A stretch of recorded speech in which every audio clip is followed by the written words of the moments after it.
గుడి గంటలో నాదానిది నీవని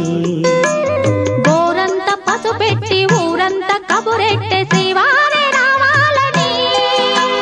కుంకుమతో కుశలమని పారాణే పదిలమని